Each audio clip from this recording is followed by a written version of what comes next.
वो सद्मार्ग पर चलेंगी। और आपके घर की महिलाएं यदि तर्क करना जान गई, आपके घर की महिलाएं यदि सच्चे अर्थों में विद्या अविद्या में फर्क करना जान गई, तो इसका सीधा प्रभाव आपकी संतान पर पड़ेगा। और यदि आपकी संतान तर्कशील बन गई, यदि आपकी संतान विद्या अविद्या को जानने में सक्षम होगी, तो मैं कहता हूं कि दुनिया के लोगों, और किसी बड़े आदमी ने लिखा भी है कि पूत सपूत तो क्यों धन संचय, और पूत कपूत तो क्यों धन संचय। यदि आपने अपने संतान को, अपने पुत्रों को इस योग्य बना लिया, अपने बेटे बेटियों को इस योग्य बना लिया, तो फिर आपको धन की किसी प्रकार से कमाने की जरूरत नहीं। क्योंकि यदि सपूत है तो खुद कमा लेगा, और कपूत है तो कमाए हुए को बर्बाद कर देगा। इसलिए अपनी संतानों को यदि अच्छा बनाना चाहते हो, तो आर्य समाज में उंगली पकड़ करके आर्य वैदिक विद्वानों को अपने घरों में बुलाओ, बुला करके यज्ञादि करवाओ, प्रवचन करवाओ। क्या पता कौन सी बात बच्चे के मस्तिष्क में बैठ जाए, दिल में बैठ जाए, और बच्चे का क्या आपका भी पूरा जीवन बदल जाए। आप विचार करके देखना, आर्य समाज का एक एक वाक्य, एक एक व्यक्ति, एक एक वक्ता विद्वान आपको कोई भी ऐसी बात नहीं बताएगा जो किसी उसके स्वार्थ से जुड़ी हो, या आपको अंधविश्वास या पाखंड में डाल दे पाए। आप विचार करके देखना, और जरूरी है ये सब बातें आपके जीवन में नितांत आवश्यक है कि आप अपने बच्चों को, मैं तो एक बात कहा करता हूं लोगों कि यदि बचपन में आप उंगली पकड़ करके बचपन में बच्चे को सत्संग में ले आए, तो वो बचपन में आपकी उंगली पकड़ करके आपको लाए। बचपन में आप उसको लाओ, और बचपन में वो आपको लेकर के आएगा। लेकिन आज हो क्या रहा है, आज स्थितियां बिल्कुल विपरीत। हमने कभी बच्चे के सामने जिक्र ही नहीं किया। हमने बच्चे के सामने आज पढ़ाई पढ़ाई पढ़ाई, अंधाधुंध पढ़ाई कर लगाई हुई। अरे मैं कहता हूं, मैं उदाहरण बैठा, मैं 4 नौकरी, चौथी नौकरी कर रहा हूं मैं भारत सरकार की और स्टेट गवर्नमेंट की। 3 नौकरी छोड़ चुका हूं,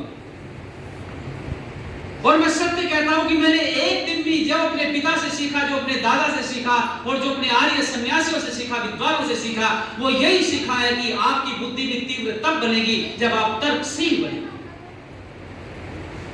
और तर्कशील आप तब बनेंगे जब आप वैदिक विद्वानों के विचारों को अपने बच्चों को सुनवाओगे। अरे याद रखना, वेद के मंत्र पढ़ देने से कोई व्यक्ति योगा पंडित नहीं बनता। कोई व्यक्ति ऐसा नहीं बनता जो आज की मानसिकता लोगों ने बना ली है कि वैदिक मंत्रों से, संस्कृत के मंत्रों के पढ़ने से उसकी बुद्धि का विनाश हो जाएगा। नहीं, गलत है, ये झूठ बात है। मैं कहता हूं, मैं आपको बता दूं, मैं वर्तमान समय में सेंट्रल गवर्नमेंट केंद्रीय विद्यालय में लेक्चरर के पद पर हूं, और संस्कृत में पूरे भारत में मैंने 4था स्थान लाया था, पूरे भारतवर्ष में। वो महर्षि दयानंद, और ये प्रेरणा मिली थी मुझे मां से, क्योंकि उस समय रीजनिंग भी है, मैथमेटिक्स भी है, जीएस भी है बहुत ज्यादा। क्या हम उस चीज को पढ़ नहीं सकते? पढ़ सकता है आपका बच्चा, लेकिन कब पढ़ेगा? जब उसकी बुद्धि तर्क और वितर्क करने में सक्षम होगी, उसकी बुद्धि सूक्ष्म विषयों में भी चलेगी। एकमात्र उसका पढ़ाई को बोझ बना देना उसके जीवन में। आप कम से कम आधा घंटा, 1 घंटा आप ऐसे लोगों से मिलवाओ जिनकी बुद्धि का विकास हो चुका है, जो विकसित हो चुके हैं, जिनका मस्तिष्क खुल गया है। उनसे कई विषयों पे वो वार्ता करेगा, चर्चा करेगा, तो उसका विकास होगा। तो आप सत्संगों में लाइएगा, अच्छे कार्यक्रमों में लाइएगा। आप बुरी बातों से, बुरे विचारों से अपने बच्चों को बचाइएगा। वो दूर होंगे तो निश्चित रूप से कल्याण होगा, और यही हमारा सत्संग रखने का प्रयोजन है। यहाँ हम चेले और चेलियां बनाने नहीं आए।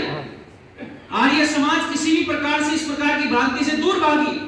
यहाँ हम किसी धर्म का खंडन करने, किसी संप्रदाय का खंडन करने नहीं आए हैं। यहाँ हम आए हैं आपके जीवन का निर्माण करने। आपको वो बातें जो आपसे छूट गई हैं, वो बातें जो वेदों की हैं, शास्त्रों की हैं, ऋषियों की हैं, लेकिन प्राय अविद्या के संस्कारों के, कुसंस्कारों के कारण आपने भुला दी है, उनको हम याद करवाने के लिए, उनकी पुनरावृत्ति कराने के लिए हम यहाँ पर आए हैं सज्जनों। और ये तभी संभव हो सकता है जब आप अपने बच्चों को, अपने परिवार को सत्संग में लेकर के आए। तो ये थोड़ी सी बातें, ये चर्चा मैंने आपके बीच में रखी है, ये निवेदन मैंने किया है। कल का दिन और है, आप प्रयास करो। कल का दिन और है, अपने नौजवान साथियों को, अपने बच्चों को, अपनी बेटियों को, अपने छोटे छोटे नन्हे मुन्ने बच्चों को साथ में लेकर के आओ। अरे मैं फिर कह रहा हूं, प्रभाव पड़ेगा। और बच्चे पर एक बार जीवन में प्रभाव पड़ गया तो उसका जीवन बदल जाएगा। बस इसी विश्वास के साथ मैं अपनी वाणी को यहीं पर विरमित करना चाहूंगा और विश्वास करूंगा कि कल आप भरपूर संख्या में आएंगे। कल का एक दिन का कार्यक्रम बचा है और भविष्य में भी फिर आपसे कभी न कभी मुलाकात होती रहेगी। इसी विश्वास के साथ धन्यवाद। आभार।